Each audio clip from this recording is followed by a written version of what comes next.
Hello everyone, welcome to the next The Other Word Thoughts, shorter The Other Word Thoughts today, as I'm heading out west tomorrow with my twin and family to see some very important sites such as Stonehenge, Glastonbury Tor and Wells Cathedral, as you will be aware from my community post.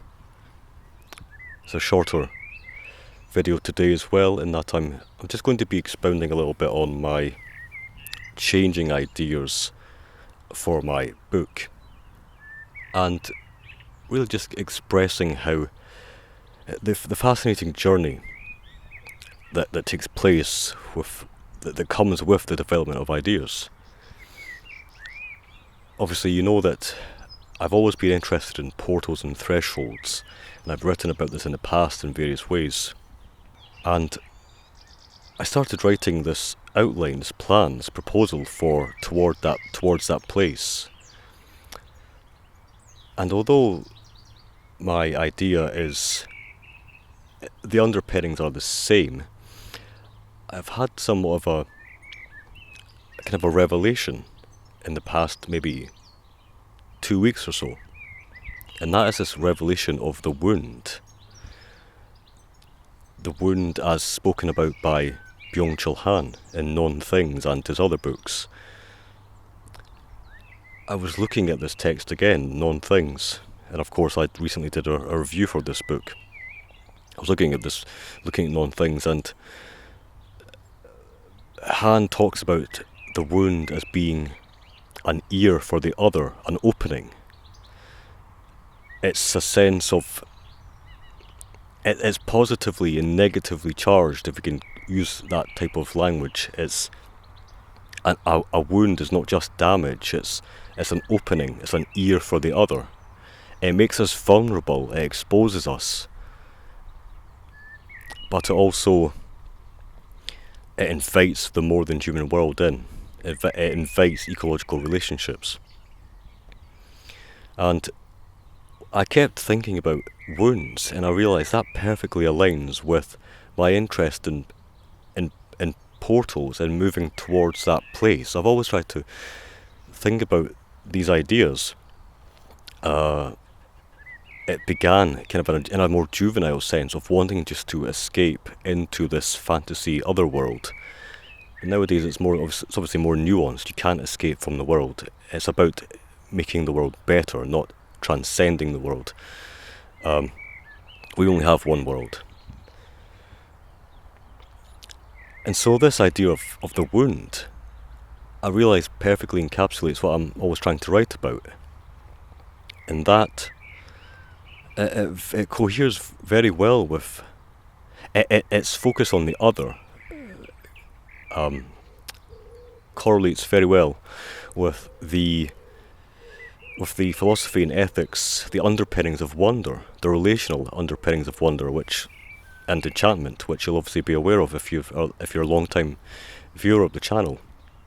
I've written about enchantment, earth-centered sacrality, and I've done this course a wee while ago now, but I've done this course on enchantment with Patrick Curry, and it feels like it's all just coming together. Just the very fact that both of these words begin with a W, wounds and wonder. And so I've begun to think about my book in that way. It's not called Towards That Place anymore. It's called The Other Side. And it's going to be focused on wounds and wonder, but also wandering. It's still got that framing of going outwards from the city, and look at as a kind of a frame to look at these different openings, such as moving from the enclosure of the city through to art, through to heritage sites, fragmentation in the landscape, death even, or twilight and then death. But I'm not going to go into all the detail here. I've kind of spoken about it in the other longer video, but also my ideas are always changing, so I don't want to go so much into depth here. It's just fascinating though how it feels like I'm kind of on a certain track, and I don't want to kind of foreclose anything, but it feels odd to be I now know almost what I want to write about and do. Because I've always had these ideas, but they're kind of disparate and fragmentary. Writing about Twilight and the power of certain types of games and the follies of modernity and so forth. And it all just seems to come together into Wounds and Wonder. And it's just a very odd feeling because it feels like it's almost preordained, if that's the right word. It feels like it's kind of, I found the thing that I finally want to focus on. But that also comes with its difficulties, because I'm the type of person that once I kind of set my mind to something, I can feel quite anxious about not having done enough. So, for example, although I do have a decent amount of writing about these subjects, I've not explicitly explored wounds yet. This idea. So that's what I'm hoping to do, and I think the rest of this video is just going to be me explaining or giving really an update on this concept and what I'm doing with this concept. So the last bit of work I did, I believe, was that review for Non-Things, and through Han, I do talk a little bit about reconnecting with the other and the exposure and the vulnerability that comes with wounds, but also the invitation to the more than human world. So there's that, and of course I'm slowly. I've just recently been refocusing on my book idea and trying to change it in a way that reflects this new framework, this new system, this new way of thinking about it. It's interesting. I'm thinking just now that I'm doing quite a lot about this correlation with Wounds and Wonder. My article for the built environment issue for the Ecological Citizen, which I'm currently writing, has now become about openings and wounds in the built environment, in urban conurbations. It's now called Woundless Cities, so there's that as well. I'm also hoping to write a flash story for the Feral Lines collection that we're hoping to launch for the Ecological Citizen again.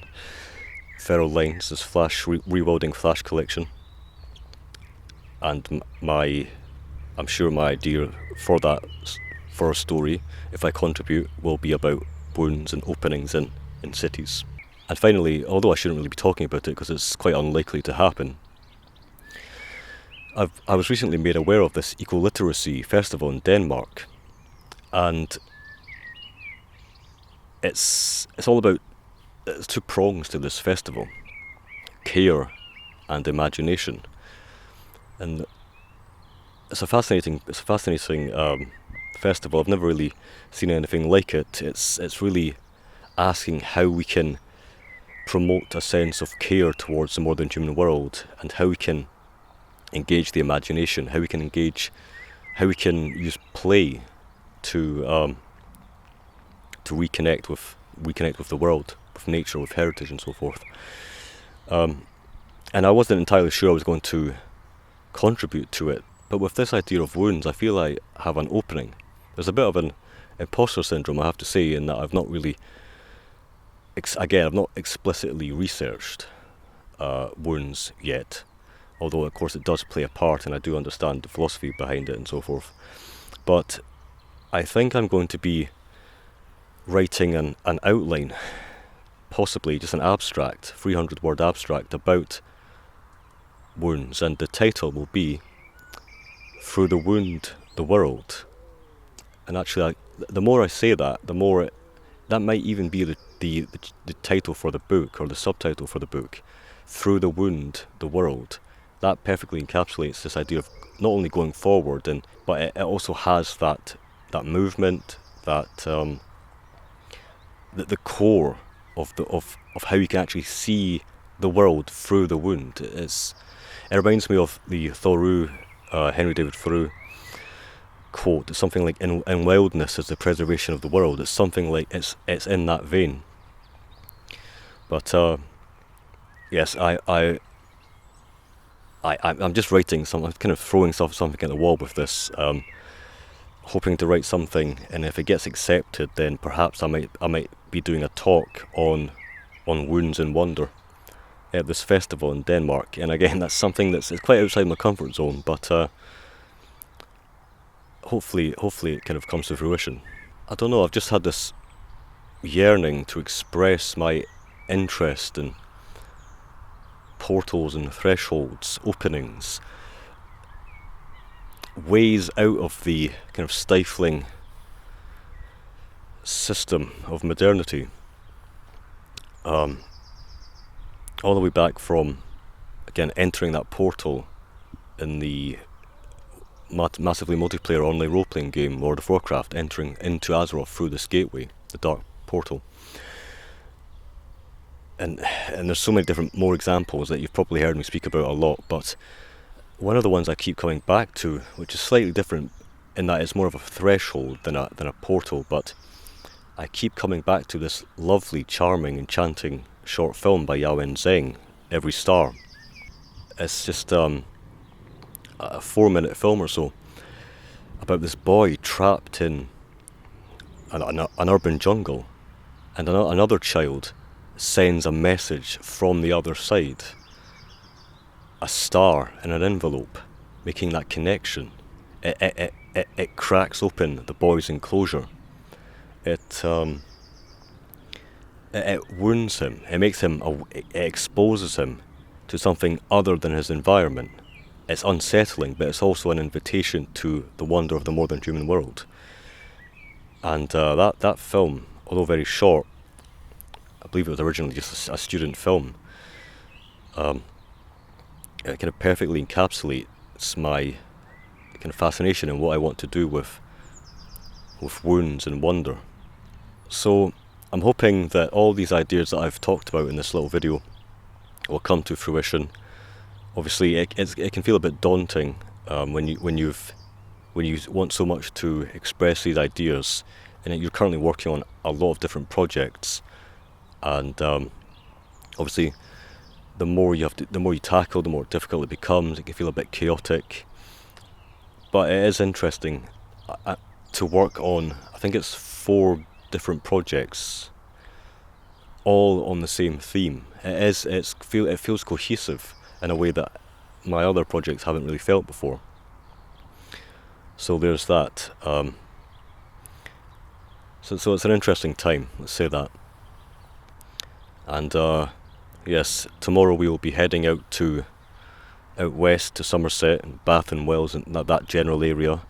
We will be going to see Stonehenge first of all, which will be interesting. I've passed Stonehenge maybe twice or so on various trips. Never actually seen it up close, but of course you can't really see it up close these days, can you?